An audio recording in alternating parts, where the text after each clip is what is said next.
Hello, and welcome to Tales from the Twist, the podcast where we recap your childhood. My name is Joseph Lewis, and I'm joined here today by my co-host, Anthony Bull. Hey Joe, how's it going? I'm great, how are you? I'm quite well, how are you? You just asked me. Did I really seriously just ask you that? You did, but I'll say again, I am very well, because we are talking about Around the Twist, and we're talking about the 9th episode of Season 3, Toy Love. A term that you are better off not Googling. Yep, unless you add, round the twist to the end, or to the start, because safe search needs to be on, I guess is what we should say, yeah. You might find some things that you might not like, unless you're into that kind of thing, and that's okay by me. Well, we know one of our listeners is certainly into one of those types of things. Stephen Especially Walpole. with Round the Twist, Toy Love. Walpole, a listener of ours, writes in every week to tell us about his theory that links Linda from Round the Twist and her future as a BDSM dominatrix. Something that you can read all about if you follow us, Tales from the Twists, on Facebook, and watch out for his comments. Yep. Moving on, we are sponsored this week by another podcast. Yep, we are. We'd like to do a shout out to them. And that podcast is, Anthony? That podcast is the Pop Culture Master Race Podcast. They're basically a duo-style podcast. I thought you were going to say Jewish podcast. They could be Jewish. I don't know. Don't know. That doesn't really seem to play a part in their podcast. Okay. But they're a duo-based podcast, just like us, who like talking about pop culture-related issues. Sort of similar to us, but we're more a nostalgic tinge, wouldn't we? But I mean, imagine the people who are interested in pop culture also have a nice enjoyment of nostalgia / 80s, 90s style. Yeah. Type of thing. So they're not bad. You give them a listen. There are links to their various episodes, and their Facebook groups will be in the notes post for this episode. Pop Culture Master Race podcast. Yeah, that's how you say it, right? They seem to be more focused on the day-to-day of what's happening now. A geek news type podcast. So I know a lot of our listeners like to keep up to date on that kind of thing. So this might be a cool, fun, smart way to stay in touch with that kind of stuff. In this busy world, you don't have time to read a million blogs. You do not. You can just get all your information from these guys who seem to be pretty entertaining. They do, don't they? They do indeed. Yep. Let's get on to the business of what we are here to talk about. As I mentioned, episode 9 of season 3 of Around the Twist. This episode is the mandatory creepy toy episode in any kind of science fiction or horror-tinged children's show, would you say? I would say so, yes. It's Chucky-esque. Oh, it's very Chucky-esque. It's very scary. I don't understand why they like doing this in children's shows. They're like, hey, let's have a horror version. They did have that one series of episodes in, was it the Goosebumps television series of the creepy toy? It had a different name. I don't think it was Chucky. It was something else. Like a puppet or something. Yeah, some sort of puppet type thing. And I know they had a similar thing in that other one, Are You Afraid of the Dark? Yeah. They had a similar kind of scary toy series thing. They did. It was very scary. And I guess that's what writers like. They like to scare kids. It's what the people want. You've got to give them what the people want. The people want a scary doll toy thing. I don't know why they want that, but alright, fine, they want that. They want to be scared by their toys, so then when they go to bed at night, they're like, oh, you're not going to try to kill me, are you? And the toy turns to him and goes, no, I won't. And then you get really scared. Yes. We start off the episode, every episode of Around the Twist, with a teaser. Mm-hmm. And this tells us a little bit about what's to come in the episode, what to expect thematically and narratively. And this episode, we get a mound of old creepy dolls, and one of them opens its eyes, and the title rotates around, and we see Toy Love. Yeah, it was very creepy how there's this big mountain of just like, I like to think of these like this mountain of corpses, essentially, and one of them just comes to life, which is very disturbing. A mountain of Annabelles, if you will. Whatever that means. We open the Annabelle. It's the famous haunted doll. Oh, yeah. It was present in the Conjuring movie, and it got its own spin-off. Called Annabelle. We open the actual episode with the lighthouse. And there's a breakfast feast going on, and Tony and Pete making some more stuff, but Bronson, he's picking his nose. And Pete says, it's already got raisins in it, mate. What do you need more for? Look at you, Pete, coming with the zingers. Season 3, right, trying to catch up with the Season 1 excellence. Can't do it, mate. Can't do it. Faye comes down the stairs and she's complaining about all of the useless garbage in the lighthouse, and she's going to have a clean out. Now, hold on a second here, Faye. That most of that stuff is priceless nostalgia. It probably belongs to one of Nell's ancestors, and it's probably haunted. So hold your horses, don't throw it out, because we're not going to have any material for future episodes. Also, this is the kind of thing, I guess, what happens when you get married. They move into your house, and then throw out all your stuff. Old stuff is currently junk now. It's like, well, It wasn't junk before we got married. Junk before we got married. It's like, well, some of it was junk before you got married. You just didn't give a shit. So I just sat over there and you're like, no, I need that. It's important. Yeah. Junk is important to have. Sometimes. Not always. Here's the thing. Junk is important, especially for Tony, because he's a found object artist. Yeah, this annoyed me a little bit. She's moved into his house. He's a junk artist. She knows this. She's throwing out junk. Couldn't he use this for artwork? This is how he makes money. Isn't he going to do that?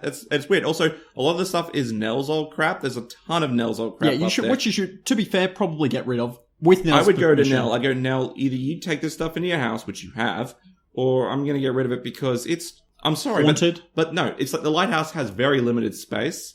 This is not a storage facility. Yeah. I'm sorry, I'm just going to get rid of it. So throw it in the dump, you know? It was fair call. It's been there for a while. Yeah, it's assuming been there for that season 3 does take place after seasons 1 and 2. Yeah. Assuming. I don't know. I don't know if it's ever been clear. I have no idea. I feel like they just reset the seasons every season because it's just like they don't seem to want to keep this continuous plot. Like Pokemon, like we were talking about last week. Exactly. On the podcast with regards to Captain Planet. But she says, we're going to get rid of everything, we're going to get rid of everything that we don't need. And every week on the podcast, we refer to a bunch of notes sent in by listeners that we'd like to refer to as Pontillo's Pontifications, named after the guy who started it all, Regan Pontillo, a guy who wrote in and said, hey guys, can I have some feedback, some input into the episodes? We said, sure, why not? And you can do it too if you join Chicken Twisties, our Facebook group, or you can contact us on Tales from the Twists Facebook page. But Pontillo, the man himself, did comment this week and said that one of his favourite lines from Season 3 was in this episode, and Tony says, let's have a big clean-up. Anything old and useless goes. And Pete says, oh, come on, Dad, you can stay. That was really good. I actually really enjoyed. I had a good chuckle at that one. You enjoy this? You agree with the P-Dog? I enjoy good humour, Joe. That's all I can say. You do you? I do, and I thought that was very, very good. Right up there. Nice. I'll tell you what you wouldn't enjoy. What? A film called The Scout's Guide to the Zombie Apocalypse. There is no good humour in that. Saw it last night. Waste of $10 and was it supposed to be funny? 90 minutes. Yeah, it's a comedy. Right, so it was a comedy. Okay, about zombies. Yes. No, but like, I don't really get... Why wasn't it funny? It was terrible. Just wasn't funny, or like it didn't really fit with the story? What was the worst thing about it? At one point, they're jumping out the window of a house to escape zombies, and one of the main characters is falling. He's a scout. He doesn't have anything to grab onto. He grabs onto the penis of one of the zombies, which then stretches out like a comic bungee cord while he holds onto the penis, trying to stay onto the building before falling onto a trampoline. But the penis stretches so much that it snaps, and he falls onto the trampoline and bounces over a fence. This is the kind of humor that we're dealing with here. That's terrible. It's the worst. It really is. It's fucking terrible. Faye asks Linda about a box of toys that she's holding, but she's still in love with Anthony and doesn't care. Linda, that is, not Faye, because that would be weird. Bronson sticks his unwashed hands into his porridge and begins to eat like an animal. Yeah, it was so weird how he eats. It's like disgusting. It's like called a spoon, mate. Yeah. Right? He's just like, just scoops it into his mouth, and you should take him to see a counsellor, Tony. I feel like that's behavioural issues that you need to work out. I would have taken him to see a counsellor at the first sign of Bronwiches. Yeah, I would too. The most disgusting food known to man. Actually, it's probably not that bad. You will make it one day, actually. We should make Bronwich shots. Like you put like the peanut butter and the pickles and all that stuff in a shot glass and you shot it. Oh, God. That sounds like fun. Yep. Just lots of vodka so that it doesn't taste like anything other than vodka. The Twists begin to get all their stuff and throw it out on the front steps, just in a big pile of garbage. I don't know what they're planning with doing with it here. Why don't put it on a trailer or something so you can take it to the tip. And Bronson finds some super glue, which he's very interested in because apparently he now likes to fix things and build things. Linda finds an old Michael Jackson action figure, and she finds it, but it has... Flat battery. Flat batteries. Mm-hmm. This is correct. Pontillo wrote in again, and he says that he's pretty sure it's supposed to be Michael Jackson toy, but he's not sure. It's very clear. I'm pretty sure. Yeah. I would put money on the fact that it's a Michael Jackson parody. We had a little relook again when matching up some of the timing, and it's like the outfit is definitely a Michael Jackson outfit. Yes, it is. Tony finds Linda's other doll, Monique. It always used to say, "Cuddle Me." which is creepy in and of itself. Very creepy. But Linda used to turn on a music box and sing the doll back to sleep. That's also very creepy. Which is, why are you doing this? Because you're creepy. It's so creepy. Beyond creepy. Ugh. Her Michael Jackson doll, which is called Michael, by the way, on the nose. Oh, it's very on the nose. It's so missing, on the nose that it's missing a nose. It is missing a nose and a chin. And Linda says that they fell off. Yeah. Why did this doll need to be Michael Jackson? I didn't understand why. I don't know. It just needed to be somebody. Yeah. I don't know. It could have just been some sort of action figure or something. Like an Action Man or a G.I. Joe. Can we just talk quickly for a moment? Linda is very much a feminist. Yes. We've been established very early on that Linda's a super feminist, does everything a bit different, is super independent. Why now did she have a very stereotypical female feminine doll when she was little? She's always had, I don't know, because she never really had any control over the doll that she had as a child. You don't get those. No. You get given a doll. Yeah, but wouldn't she have chosen not to play with it? Maybe or do you think it was before, or one of the reasons why she became a feminist? Because that influenced her decision-making. A feminism... Okay, so here's what could be, right? What? Could be that as a part of her growing up, her perception to be seen as mature... Yeah. She's not as strong as a character as she was in season 1. So in season 3, her maturity, how like young people, when they're really young, they want to be seen as mature. Yes. Okay? So by being a feminist, by being an activist, you're breaking away from your childhood issues, your childhood desires, which is why when she's trying to throw away the dolly, she's like, oh yeah, I want to throw away the doll. But then she doesn't because she's still clinging to parts of her childhood. So by rejecting her childhood and she adopting in a stance that's against that, which is like against femininity, against traditional female roles, she's trying to say to other people, I am mature, I am an adult. When in reality, she's still got aspects of her childhood there. Yeah. Yeah. Bronson offers her some plastic surgery for the doll with super glue. And Linda declines, as any reasonable person would when Bronson offers you anything. Yeah, exactly. Bronson's probably going to screw it up. We're close on Monique as everyone walks away, and we get an ominous winding sound. It's very unsettling, and I can understand why the doll wants to kill her. Why? Why would you just say that? I understand why the girl wants to kill her. Because the doll's being left outside, man, or like just... It's a doll! Yeah, the doll is alive, man. See, this is something that we don't get. We miss, in season 3, one of the things that we are severely lacking in is any Nell exposition. Yeah. We need Nell to tell us what's going on, what are the rules. In this episode, the doll, spoilers, is a creepy doll thing that comes alive and wanders around. Mm-hmm. Why don't we get any information about it? Why has it come to life? Is it just because it's in a lighthouse? Is the lighthouse just a creepy zone now? Yes. Yes? Has it always been like that? No. No, it's just like that isn't... It's just been a place where creepy stuff has happened and hasn't been inciting the creepy stuff. One of our theories did say that, though. Yeah, one of our theories was that it was inciting the creepy things. Yes. But none of it gets explained anymore. I feel like they just give up on... They're just like, who trying to cares? explain it. It's like, oh, who It's cares? not a Whatever. twist. It's a kid's show and weird stuff happens when you go around the twist, So whatever, toy. Of course it comes to life. What are you, crazy? At the school grounds, the Gribble Gang have the Viking Book of Love. And Pontillo's written in and he said, the Viking Book of Love has landed in the hands of James Gribble, the young Gribble, not the dad, who's not in this episode. And he says, although we don't know exactly how or when this happened, I'm guessing James stole the book from Anthony, not you, the Anthony in the show, in the previous episode, which was brainless, somewhere between when Anthony read the poem, not you, and when he was found by Bronson, locked in the cupboard at school. Yeah, I guess so. Yeah, it makes sense. It fits with the continuity of this series, which is odd. They've got the Viking Book of Love, and Rabbit isn't keen on this, because he says, remember that time that Nell was in love with me because I read it to her? That's really weird. Let's not read it to anybody ever again. And Tiger says, you were 14, she was 110, it was a match made in heaven. Yeah, it was also a match made in prison, right? It's creepy. It's so disturbing. I do like that they're making fun of how old Nell's supposed to be. How old is she supposed to be? No one knows. Yeah. No one 110? Really knows. 310? As I said, she's older than time itself. Which is extremely likely. Yeah, I agree. She keeps herself young with the blood of the innocent. Her haunted lemon trees. Yes. Yep. Her orchard of souls.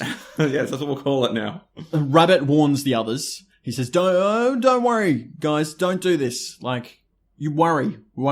Don't worry. That's what I was trying to say. And Gribble says, don't worry. Let's just get others to read it out. Because that's a fantastic idea. Okay.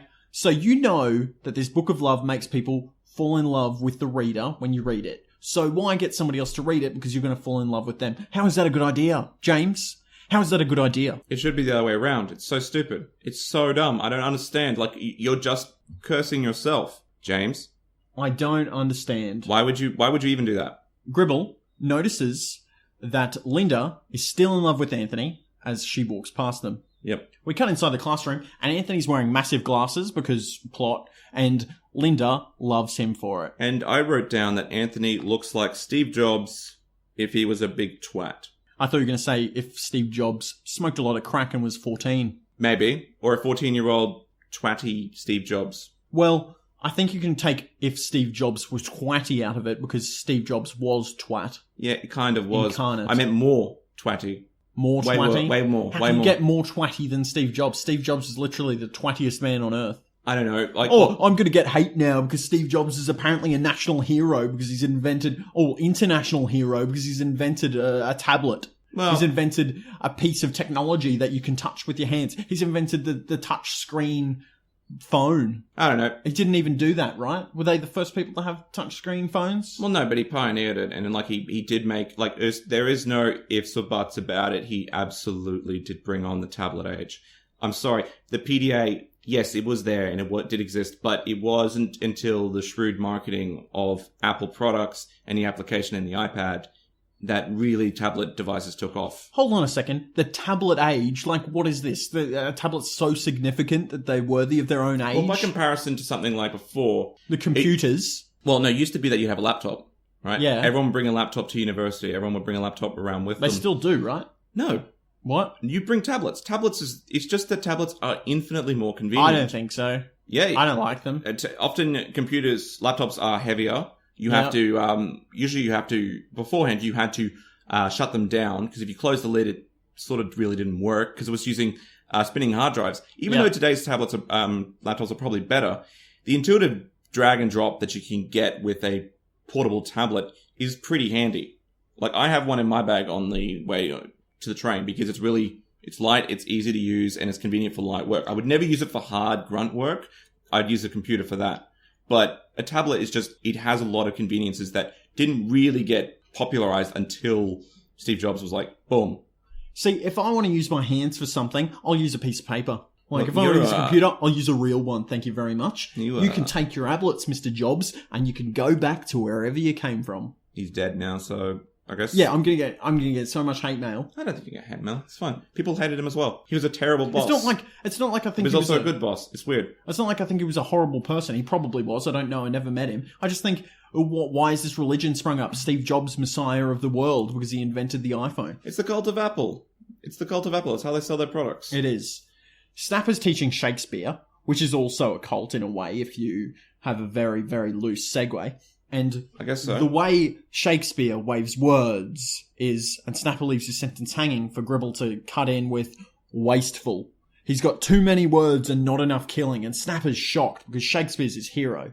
Yeah. Snapper's a patron of the arts, and he loves old Shakespeare. Not enough killing? Has this guy ever read Hamlet? There's a lot of killing. There's like almost everybody dies in Hamlet, right? There's a lot more killing in Shakespeare than in Round the Twist, Gribble, so you pull your head in, mate. It's like, how many people died in Round the Twist? 10? 12, maybe? Actually, there has been a lot of people who have died around the Twist. Yeah, a lot of people have died, in terrible ways. There may actually be more people dying around the Twist than in Shakespeare, coming to think of it. I don't think so, okay? A lot of people die in Hamlet. Shitloads of people die in Hamlet. Like, almost everyone dies in Hamlet. I don't know who else dies, though, because I'm terrible. I don't know anything about Shakespeare. I really love Shakespeare's definition of comedy. What is it? Tragedy is people die. Comedy, nobody dies. But that's the thing. What about dark humor? Yeah. It's dumb. Well, it was different back then. I guess so. Snapper is shocked, and Gribble wants Linda to read out love poems as an example of good poetry. Because it's like, I've found this book that has great poetry. You know, because I'm a 14-year-old and I've just found some excellent poetry off the street for you to read that's better than Shakespeare. I downloaded it from GeoCities website, and it was like some dark, evil parody of, I don't know, Linkin Park in the end. Freepoetry.com. Yeah, freepoetry.com.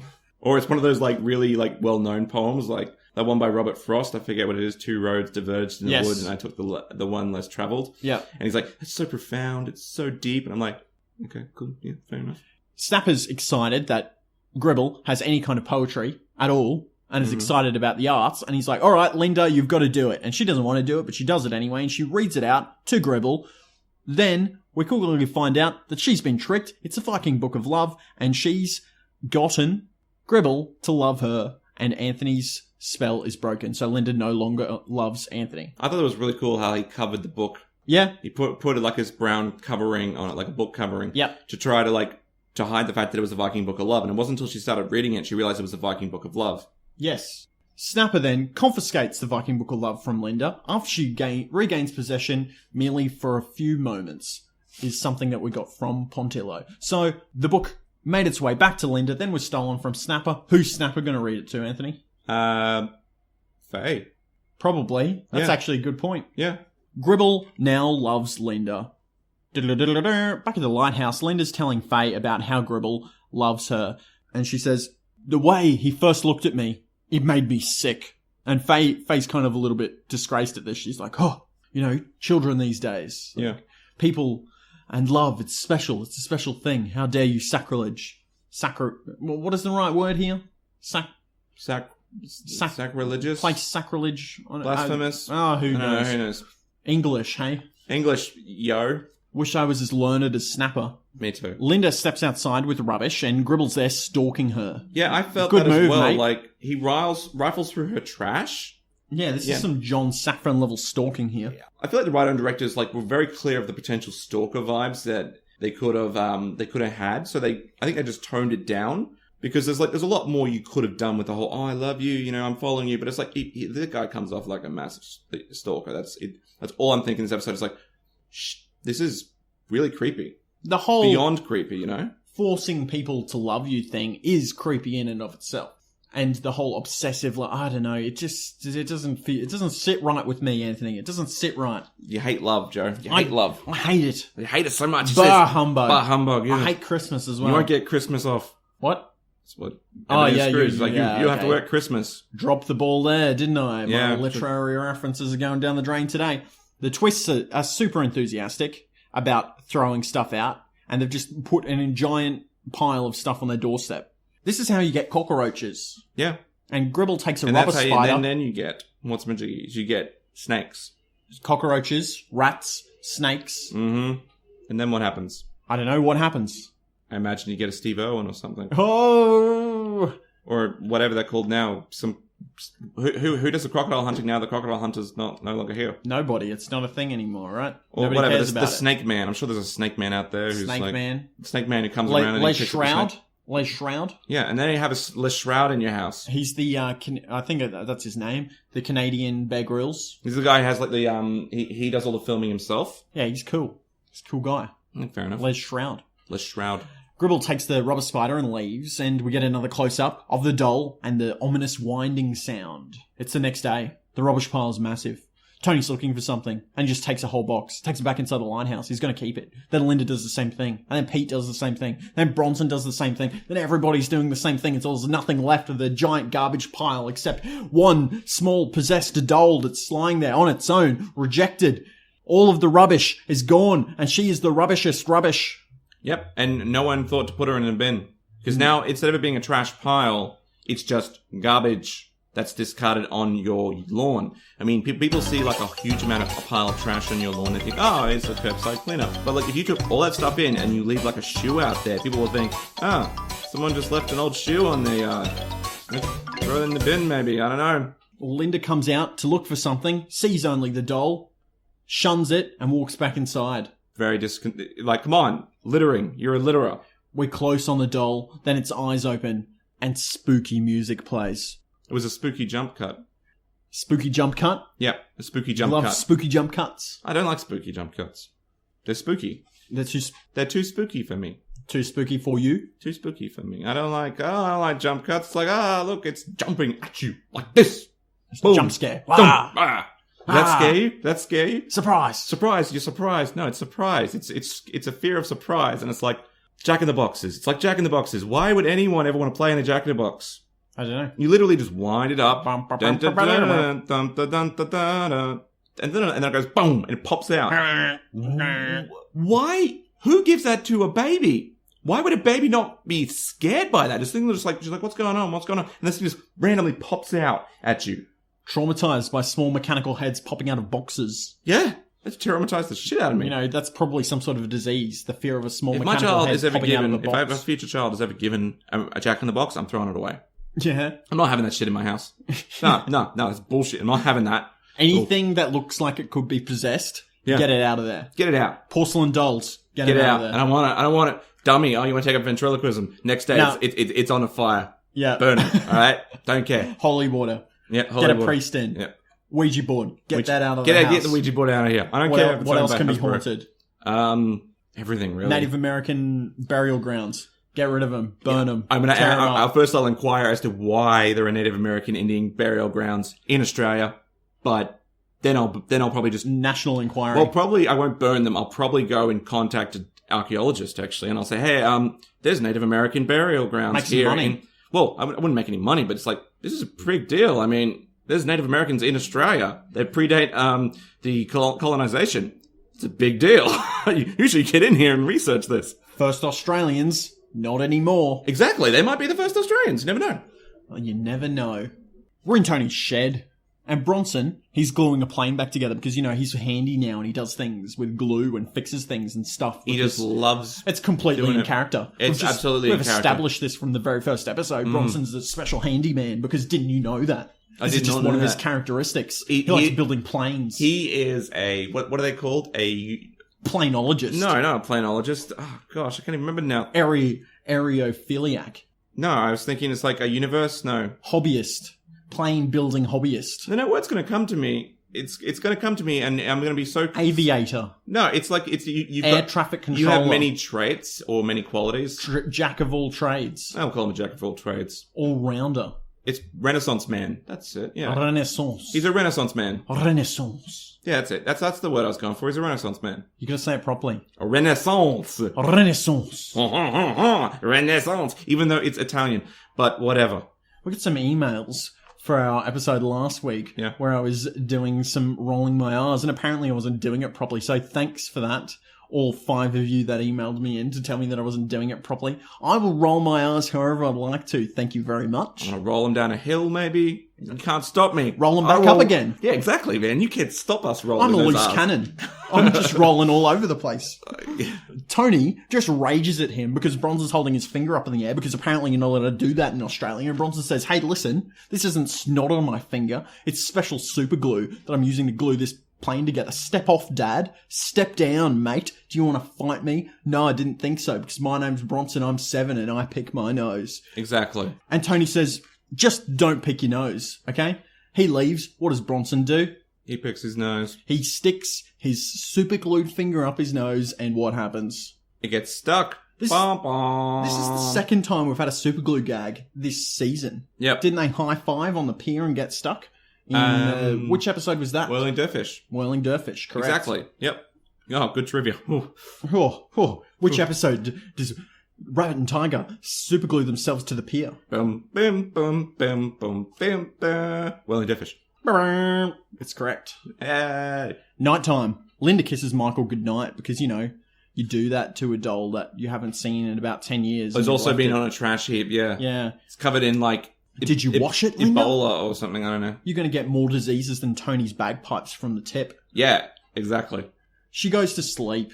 There's a winding noise, and then we hear an ominous, "Cuddle me." Linda turns on a light. She investigates. She's looking around the room. She opens a cupboard. There's a winding noise, and a rushing noise, and something rushes past her into the main room. She goes back to bed, because, you know, that's completely normal, hearing a noise like that, and she goes to sleep, and we see a shot of the doll's legs under the bed. Now, I took this opportunity to look at the posters on the wall. Of course you did. Of course. It's very hard to see, but I saw... Way to break the tension. Yeah. Trying to create an ominous mood for our listeners. I think our listeners want to know the state of Linda and her door, because I was very concerned with what's on the back of her door. Okay, what's on the back of her door? Nothing. The stickers are gone. Yeah, so... All of the stickers are gone. You broke rhythm. It's important to know. She had all these stickers on the back of her door, and they're all gone. Season 2? I don't know. I think it's season 2. She still had that, right? Yeah. What does that symbolize? She's changed. She's bland now. she's a bland person. She's rejected her other characteristics, you know? She used to be like, oh, I'm all for the land rights and the whales and stuff. Not anymore. Hippy-dippy leftist bollocks. Yeah, something like that. But also I saw the posters as 50-something.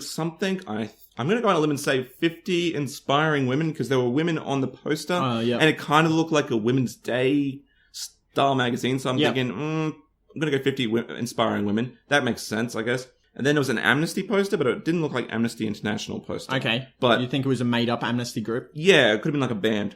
Suddenly, we hear Cuddle Me again, and it's slightly angrier. Cuddle me. Cuddle me. Cuddle me. It gets angrier and angrier, and it's whiny, and it's gross, and it makes me feel uncomfortable just thinking about it. And then it's up on the bed. It's standing up. It's standing near where her feet are, and it's saying, cuddle me. Linda screams. Cuddle me. Cuddle me. The twists, they rush in. The whole family rushes in, but the doll is gone. It's nowhere to be seen. The twists are looking for the doll, but they just can't find it. And Bronson has a jumper half over his head because he's hiding the fact that his finger is still stuck in his nasal cavity. And the parents are just like, whatever, we got a bigger problem. We have a child here who's previously had psychotic issues. Now she's having psychotic issues again. This is true. She had psychotic issues in the episode with the fox, which I believe was in season 2, right? Yeah, and she actually goes to Linda and she asks, you believe me, don't you, Faye? Right? To Faye. Well, this is Linda we're speaking about. Linda says that. She was there in the fox episode. Yeah. Right? She remembered that the fox with the eyes didn't have eyes, needed the lemons for the eyes. Yeah. And so I think if, it'd be a little hard to believe her and be like, oh gosh, has she taken her medication lately? Yeah. Well, we are going to get into some mental issue stuff very soon. Yeah. But nobody really believes her, and they just say, oh, it's okay, don't worry about it, and Bronson, you're a bit weird, go to bed. Linda goes back to bed, and the door opens slightly. Cuddle me. Except it's Pete. Yeah. Good on you, Pete, you dickhead. What are you doing? Your sister's just... asshole. Your sister's just had some kind of mental attack, or even haunting or whatever. Haunting. Could have been a night terror, could have been anything. You think it'd be a good idea to stick your head in there and scare her? No, she might stab you. She's feeling a bit... This is bullshit too, coming from Pete, the man who, I have to say, is the most ghost-attracted person in Round the Twist. No person has ever had encounters with as many ghosts as Pete. Exactly. And he's just all like, oh, I'm going to scare her because you haven't been scared by ghosts before. You're an asshole. 2 episodes ago, you were best friends with a surfboard riding ghost. Yeah, mate. You spent a night in a toilet with a ghost trying to scare you. Mm-hmm. Come on, mate. You had to go and you were haunted. You were possessed by a ghost who who committed suicide. Yeah. Sure, you envisioned his memories. Have some sympathy and understanding for your fellow human being, Pete. Next time you get haunted, Linda's just going to go, and then lock the door with you trapped inside with the ghost. And you know what? I hope your soul's tormented till the end of time, you scumbag. You deserve it. That's what I'll say. You had this coming, mate. Linda goes back to sleep cuddling Michael, and the doll hides in Linda's bag. It's morning. Bronson, he's still hiding his head. Everyone's eating breakfast. Pete calls Bronson Quasimodo. Bronson claims he's sick, and then Pete says, in your tummy or in your head? And then Bronson leaves for school. You know what, Pete? Not only are you a scumbag, but you're also extremely intolerant. What if Bronson had a mental illness, which is why he had to cover his head? You think you're going to make fun of him for that? You're a jerk, mate. Yeah, I think you don't deserve a place in this household. You can go and sleep on the giant pile of garbage outside. That's how much I feel about you, Pete Twist. Pete Twist, you wanker. Yeah, just because you're bullied at school, mate, doesn't mean you can take it out on your siblings. Yeah, man, they've got some issues. Go on, be nice to them. Come on. Is this just because he thinks he's so cool because he surfed Big Blue? With a ghost? Probably. The nerve. The nerve of this guy. Some people. Tell you what. I tell you what. Yeah, I'll tell you what. I tell you what, boy. Exactly. Our deputy principal at our high school used to was be South African. I'll tell you what, boy. You better shave your face and cut your hair, or you could be down in my office with the cane. Exactly. Yep, that's pretty much an apt rendition of him. Yeah. Yeah, it was our friend's dad. Yeah, it was our friend's dad, which is kind of cool. It's kind of cool. Luckily, we haven't seen him because I'm still a little bit terrified of him. He was some sort of war hero, South African war hero. Yeah, but I don't know what side he fought on, which was scary. I think he fought against Nelson Mandela, which makes sense because, I mean, if they had to. Yeah, exactly, right? But it's still like, yeah, if it was a war hero or something. And also, I remember distinctly one of our friends was in the rugby team. Yeah. And he told us, like, he pulled all the rugby boys in and was like, listen here, boys, I won't have you taking over the school. Because apparently in South Africa, rugby players they just like own the schools, right? Because like it's like their national export. Yeah. Pretty much. So it's like, he had a big policy about, making sure that the rugby players weren't going to take over the school. Yeah. And my friend was just like, what the I did not know we were going to do this. What? If you'd know our friend, you'd know that the school was in no danger of being taken over by him. Yeah. Well, that's a bit of an asshole thing to say, mate. Oh, I'm just joking. He knows I'm joking.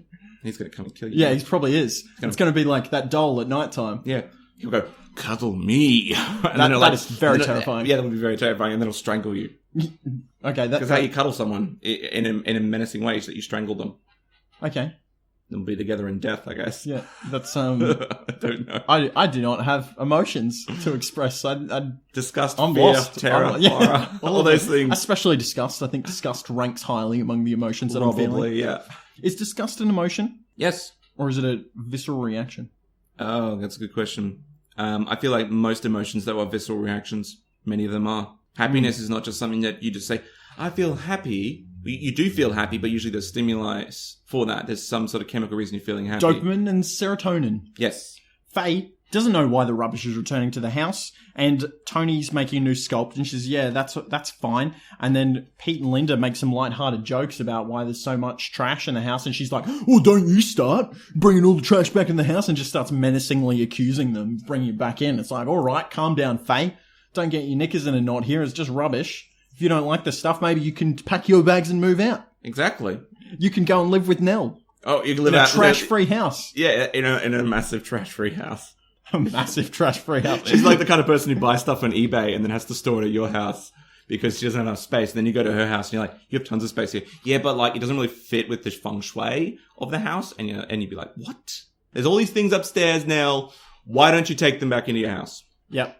Turn them into furniture, whatever. Gribble's at the door. And he wants to carry Linda's books to school. So Linda and Pete go to school and Gribble's following them. And Linda hears Cuddle Me. Mm-hmm.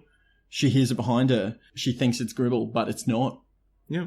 Because he's just a guy and not a double that is possessed. Actually, I wrote down he's a massive cuck. What? He's a bit of a cuck, isn't he? Or is he... A what? A what now? What is he? What are you saying? A cuck. What is that? Explain for our listeners what that is, please. No. I don't want to do that. You can look it up if you want. All right, thanks for your valued input into the podcast, Anthony. We're at the bus stop and Linda's giving Fiona her assignment to copy because, that's what friends do, help each other plagiarize, and accidentally grabs the doll out of her bag and she freaks out. Rabbit grabs it, thinks it's hilarious, and passes it to Tiger. Gribble intercepts and gives it to Linda, who wants the doll. I don't know why she just doesn't throw it into the ocean right here and now. She has emotional attachments to it. I also like how they reference G.I. Jake doll. G.I. Jake doll, yeah. And I was like, did they do that because they couldn't say G.I. Joe? Well, a lot of things you kind of, want to avoid the copyright, but also make a funny joke. Yeah. G.I. Jake. Yeah, fair enough. Yeah.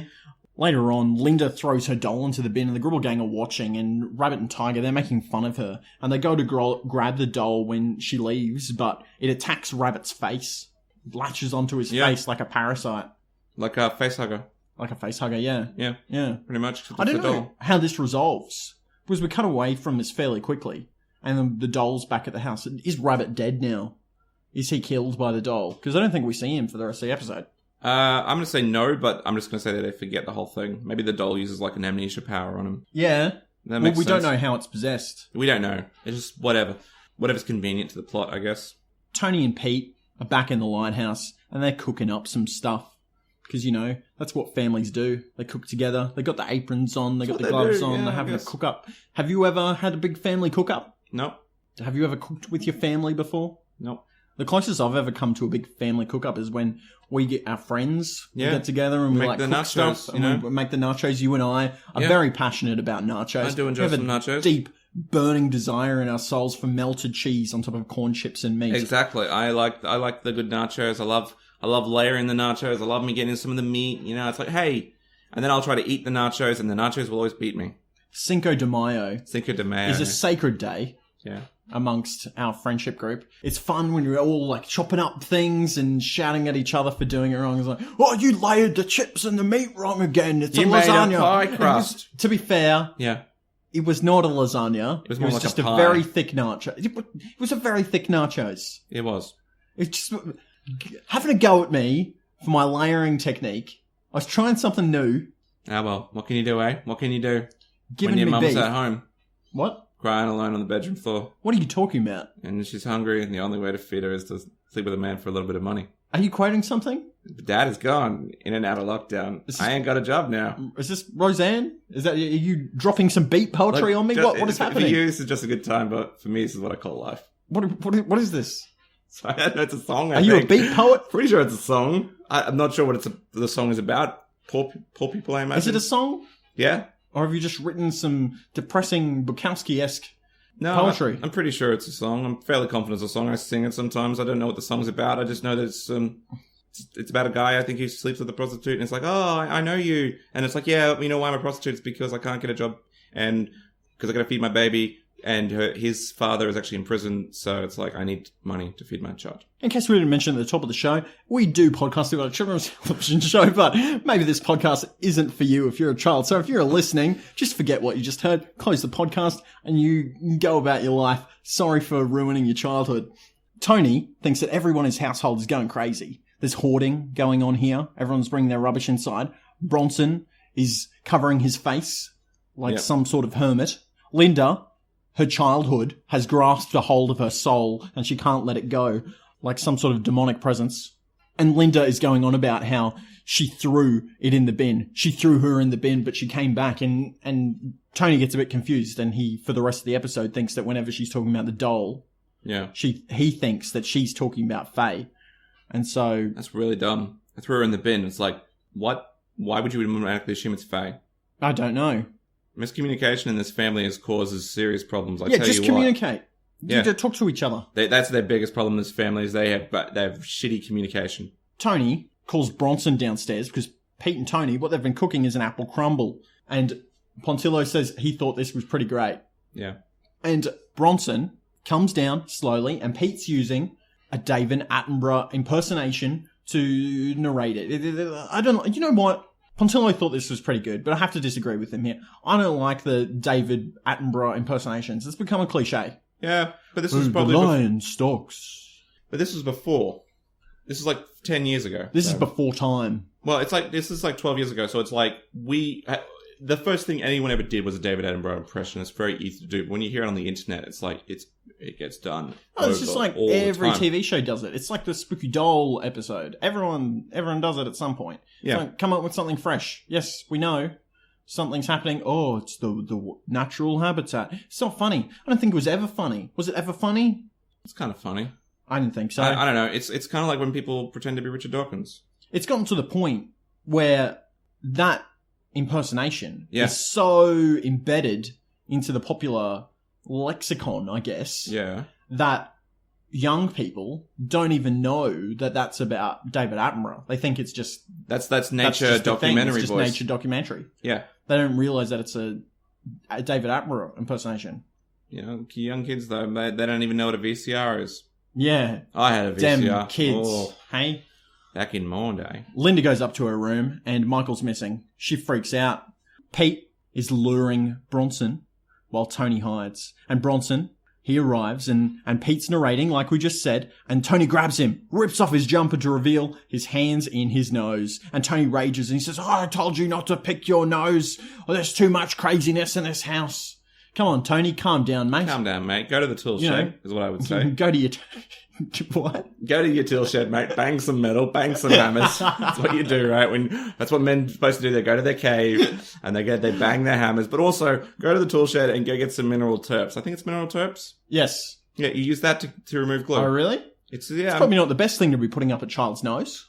Well, it's probably... No, you want to use mineral terps.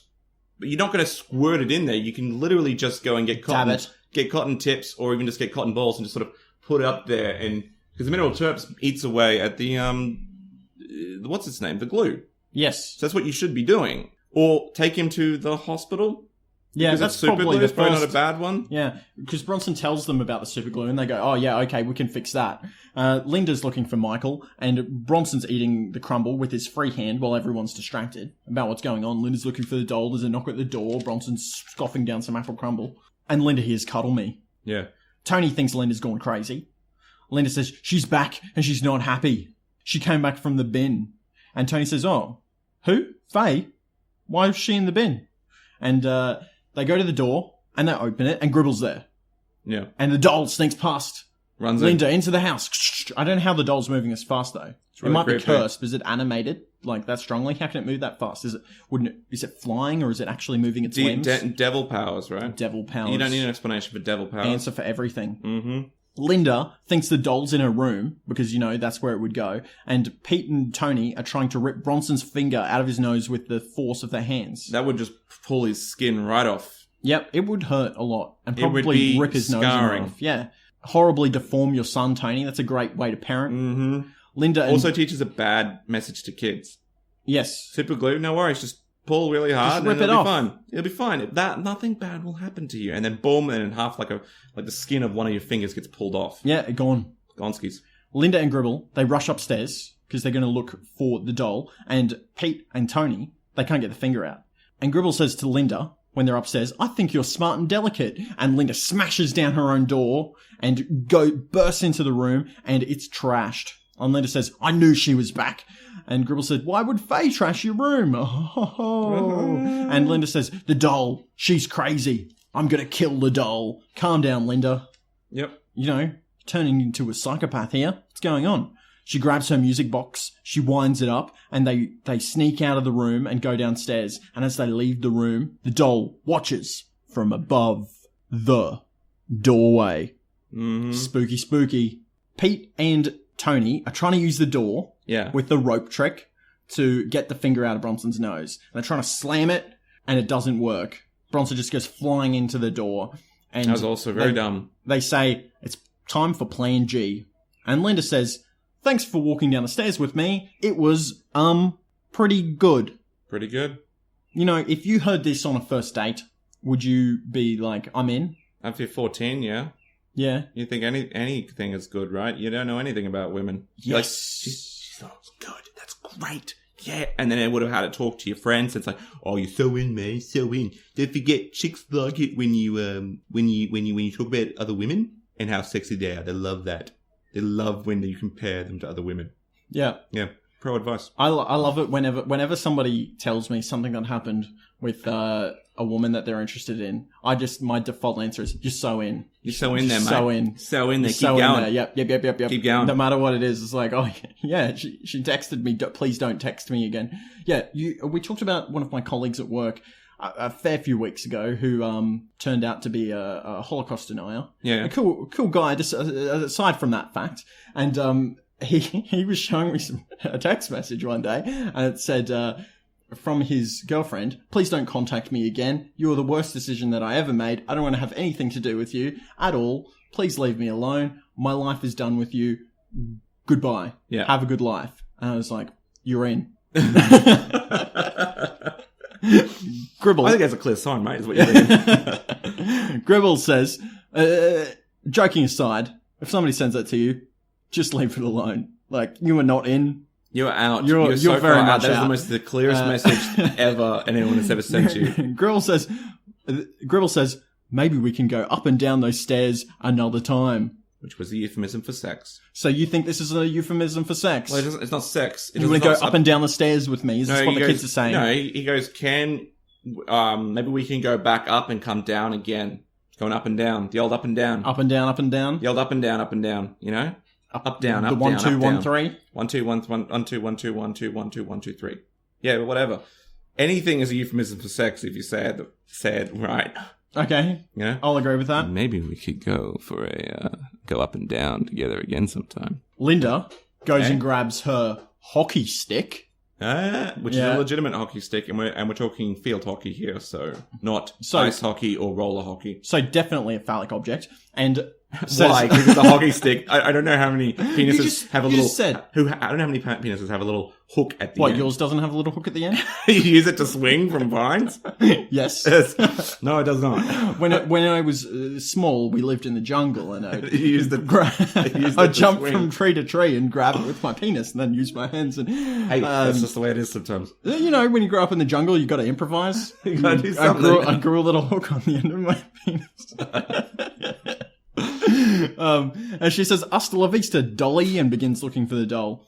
Pete and Tony, they pour oil all over Bronson's nose, then rip out his finger.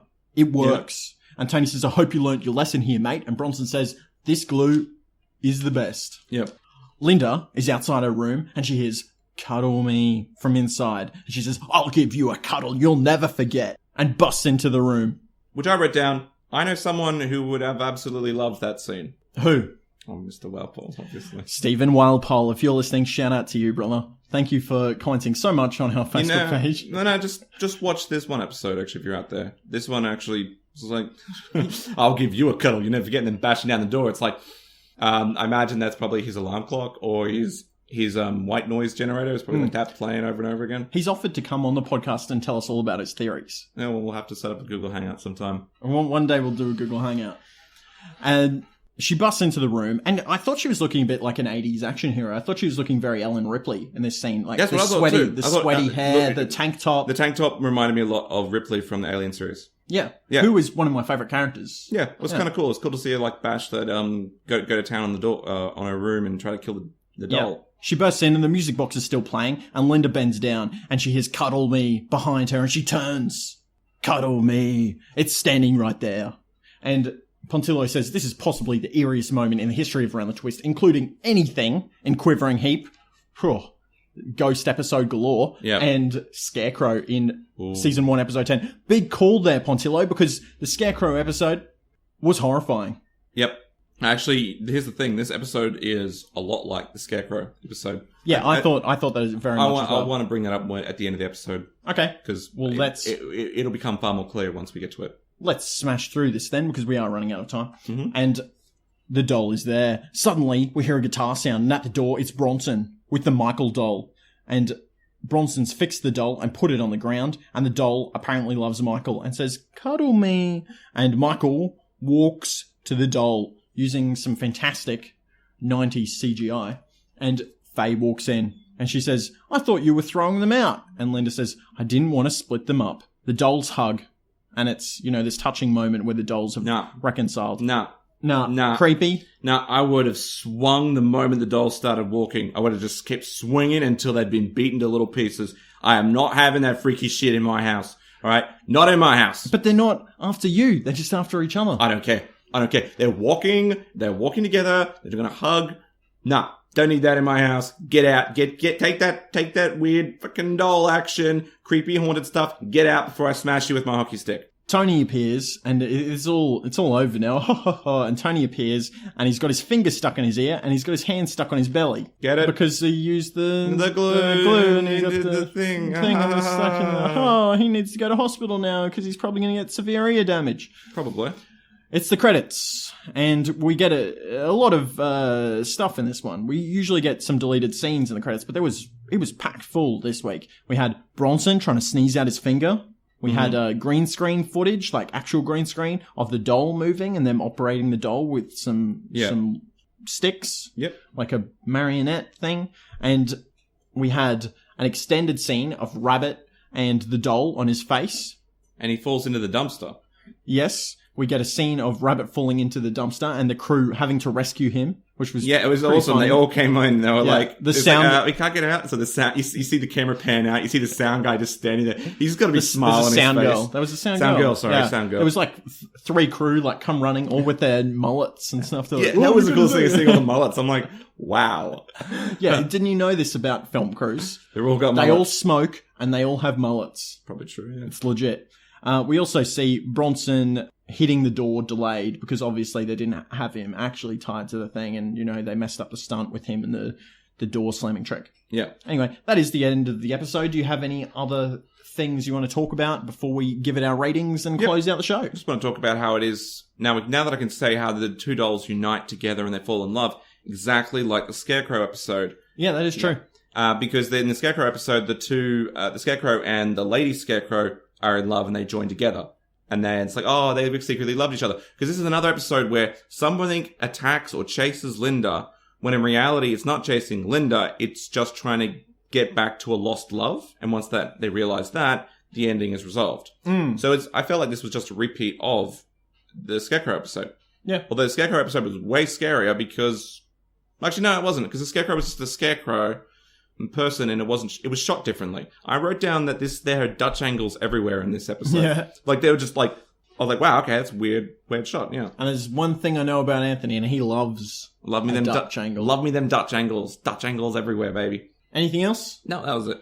Cool. Well, let's jump into our ratings. Pontillo says, this is Pontillo's rating. He says, not in my top favourites in terms of plot and storyline, but I think Pete shined in a few moments of this episode, which prevented the episode from completely bombing out. Yeah, Pete was better than most. Mm-hmm. I think he's finally kind of coming into his own character, this season 3 Pete, rather than the season 1 and 2 Petes. Like, 2 never really found his stride. Pete was gold from start. Yeah. This season 3 Pete, although not the Pete we want him to be, is still a Pete. Yeah. In his own right, I guess. I agree. And Portillo's given it 5 out of 10 spaghetti bowls and some apple crumble for dessert. Yeah, that's very nice. What about you, Anthony? How would you rate Toy Love? I would rate this episode as 6 out of 10. Haunted spaghetti bolognese. Oh, very punny.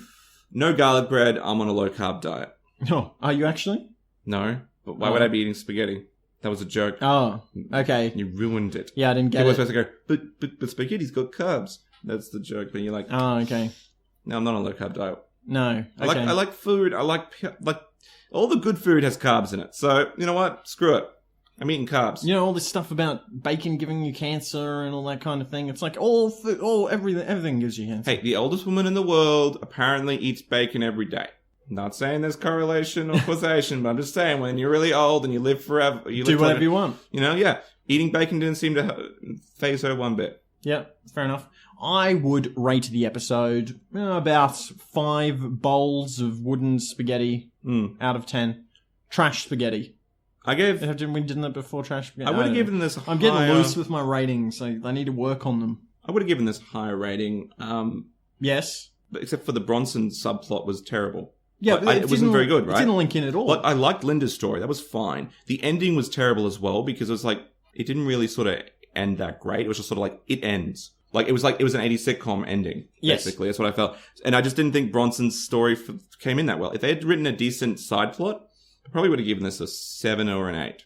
Because it wasn't bad. It was a generally scary story. It was all right to do, and Linda was good in this episode. The mental illness themes never work out either. Where do they go? Just kind of stop? They just kind of stopped because it turns out she wasn't insane. She was legitimate the whole time. Very insanophobic.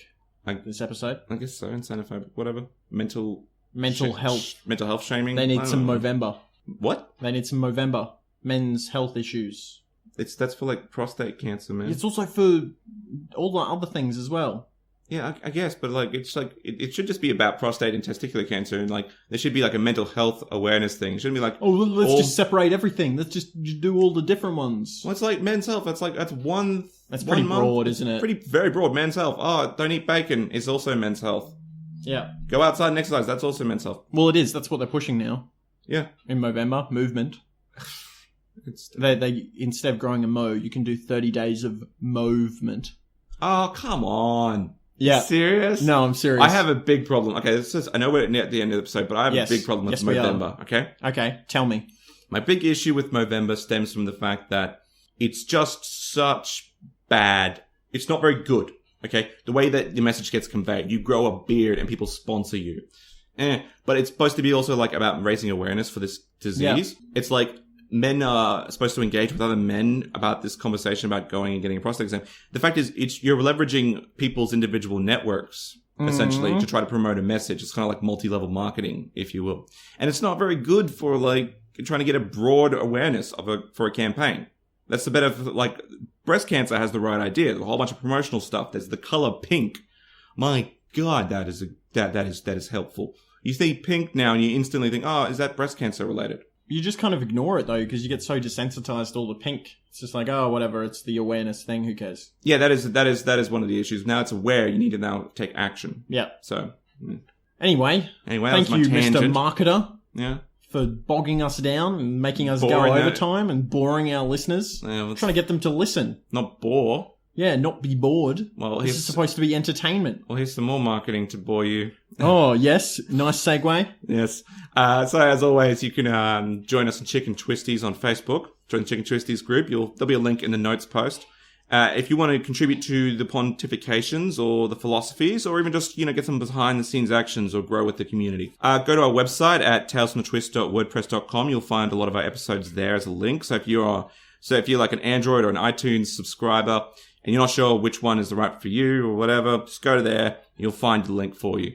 Also, obviously on Facebook, we're Tales from the Twists, Instagram, Tales from the Twists, Twitter, TFT Twists, and YouTube, Tales from the Twists. Yeah, cool. Thanks, Anthony. We had a few notes from our listeners, some feedback this week. Do you want to read one of them out for me? No. Why not? Because I'm not very good at reading notes. Oh, you're very good at reading notes. All right, well, we have one here from JD, who writes in, a nice name, by the way. Yeah, I like Scrubs. Kind of like Scrubs. Did you ever watch Scrubs? I love Scrubs, yeah. Yeah. JD says, love the podcast, guys. Keep it up. Listen every week. Thanks, JD. Means a lot. He found the podcast through Facebook. Yeah. So it's good to know. It is. It's very good to know. Yeah. Yeah. I'm just saying, yeah. It's not bad. We also have another one from Anthony. Anthony, really? Yeah, similar name to you. Oh, sweet. Oh, yeah. Awesome. We got another Anthony listener. And he said, you guys are idiots. Well, you were bringing shame to the name Around the Twist. Please stop doing your podcasts. It's a mess. And to him, I say, that's all right. You're allowed to have your own opinion, Anthony. We've got one Anthony that obviously likes what we're doing. It's okay to have evil Anthony dislike us. Exactly. Also, fuck off. Don't say that. He's taking the time to write in. We should be, civil in our response to the other Anthony, who is not the Anthony from Around the Twist, by the way, a different Anthony. So many Anthonys today. Just Anthony's everywhere. Anthony's are everywhere. It's a popular name, If it wasn't for the fact that you were called Anthony, I'd say more worse things to you. Well, actually, He's probably a good guy. You're probably a good guy. You'd be like, you know what? I don't like that you're bringing shame to the Around the Twist name and that you're ruining the pod. It's like, whatever. Go make your own podcast. Yeah. Wanker. No, I actually like feedback, whether it's good or bad. That is everything that we have time for in today's episode. Thank you very much for listening this week. My name is Joseph Lewis. No, I'm Anthony Bull. I'm Joe Lewis. You can call me Joe, and you can call Anthony Anthony. That's fine by us. That is our names. If you want to. Or you can just call us Garbage. Garbage. Yeah. As the other Anthony did. Thank you very much for listening. Have a great week. Stay twisty. Yeah.